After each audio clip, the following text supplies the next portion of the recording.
Babla Gaur पट्टीगुड़ा panchayat ward member आमर थानाखमुंडी जो विधायक रमेश भाई प्रति जो अन्याय अत्याचार आम थानाखमुंडी विधायक को जेल खटी बापा को जेल भी 85 वर्ष वृद्ध बयस बापा को जेल खटी साथ जे सेल्फ ने जेल खटी माड मारी आज कौन भूली जाए कि को भोट देवे ना को कांग्रेस ना कि को बीजेडी ना समर्थन ना स्वाधीन पार्टी के जो कर्म कर बुझी सुधी की ठीक लाइन जाइए आम भक्त बाबू ताके कौन पीस कारबार ये कर्म कर कर्तव्य शेष कर कहीं प्रतिवाद कराई आमर प्रिय विधायक रमेश जेना जो निलंबित करागला क्रॉस वोटिंग से आम प्रतिवाद आम पटुड़ा पंचायत रेडी अच्छु प्रतिवाद करने मुझे कथा भक्त दास बाबू को ये जो निलंबित कले आम सानखुंडी प्रिया विधायक जो ठीक कले बुझिपारे या क्रॉस वोटिंग तो ये सब है बुझिपारे भक्त दास कौन से बड़ डील करके बुझिपारे पैसा पतर किसी कारबार करके रमेश जेना गोटे सह्य कर रमेश जेना गंजाम जिले जो दबदबा अच्छी आज्ञा लोकप्रियता जी अच्छी ये सब सह्य न कर बर्तमान रमेश जेना निलंबित कर बर्तमान कौन चाहूँ बर्तमान आमर पटुड़ा पंचायत एवं सानखुंडी निर्माण समस्त आम चाहूँ रमेश बाबू जुआड़ जाइए आम सेपटे ही आम रमेश जेना माने कांग्रेस कह जाए रमेश जेना जो कांग्रेस कह जाए बुझिपारे कहीं कांग्रेस बोलिकी माने एते जानी ना रमेश जेना जहाँ चिंती बहुत लोग रमेश जेना ही कांग्रेस बढ़ी चलती जदि रमेश जेना जब निलंबित कराम गंजाम जिले में कांग्रेस पूरा लोप हो बुझिपारे आम पटुड़ा पंचायत ना सारा गंजाम आस रेडी अच्छा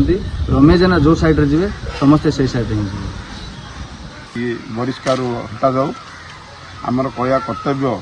रमेश भाई जुआड़े आम सब सियाड़े रमेश भाई तल दिने आमर कांग्रेस अनास्था आनी बीजेडी सपोर्ट करने आमर कांग्रेस भवन जाए बीजेडी को बाड़े जदि से भक्त दास कुआड़ जाते गंजाम जिला रमेश भाई व्यतीत चलो ना रमेश भाई जुआड़े गंजाम जिला सियाड़े रमेश भाई जुआड़े आमर सानखमुंडी सियाड़े रमेश भाई भल आशार छिड़ा होती को झील शाशुर जाऊनी दौरान कार मेडिकल कथा बुझुती भोजी भात आसुच्च बीजेडी वाला आमको बहुत हईराण 25 वर्ष है कर रमेश भाई कि भोट देवे बीजेडी वाला को बीजेडी कहीं देवे भक्त कुआड़ जाइए स्वाधीन पार्टी गले आम भी पटुड़ा पंचायत स्वाधीन पार्टी जी सानखमुंडी लोक स्वाधीन पार्टी जी गंजाम सारा रमेश भाई जुआड़े गंजाम लोक सियाड़े भक्त बाबू कहते बिना रमेश चलो भक्त बाबू आसिक देखु केमी चलो गोटे दिन आसतु देखिए गंजाम केमी चलो क्रॉस वोटिंग कले काट देते कि रमेश भाई बीजेडी कहीं समर्थन करेंगे 54टा केस देले 3 वर्ष जेल रखिले 82 वर्ष बुढ़ा बापा को भी जेल नेले कर्मी जेल नेले भाई थे जी रही जेल नेले कहीं भाई बीजेडी की समर्थन करेंगे 25 वर्ष है भाई दुख रही कहीं आज बीजेडी की भोट देवे भक्त बाबू कौन जानना क्रॉस वोटिंग की कहीं क्रॉस वोटिंग करना जो कर भल भी कर कहीं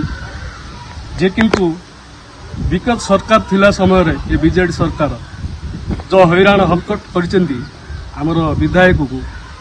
विधायक परिवार को तांको नुकु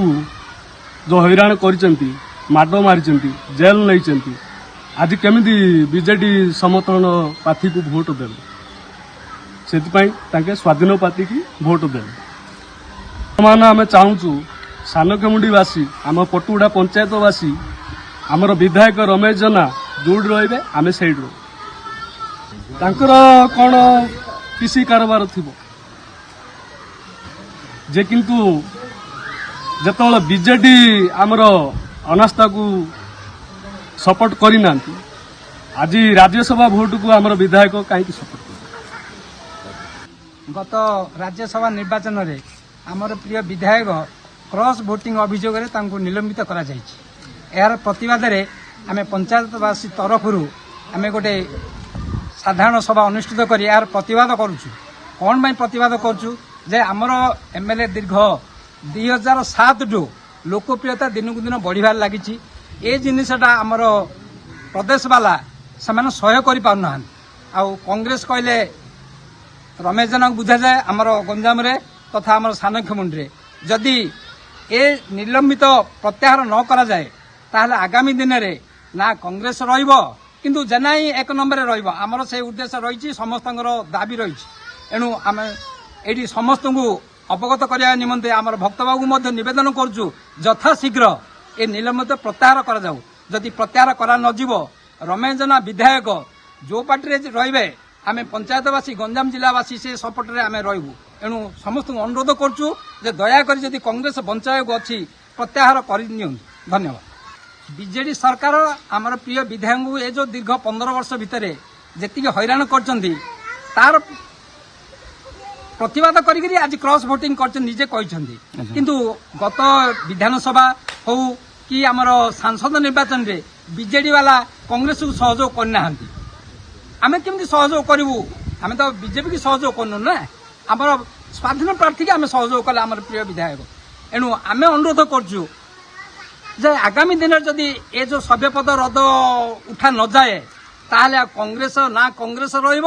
ନା ଭକ୍ତ ଦାସ ରହିବ, କିନ୍ତୁ ଆମର ବିଧାୟକ 1 ନମ୍ବର ହିଁ ରହିବ। ଆମେ ପ୍ରତିଶ୍ରୁତିବଦ୍ଧ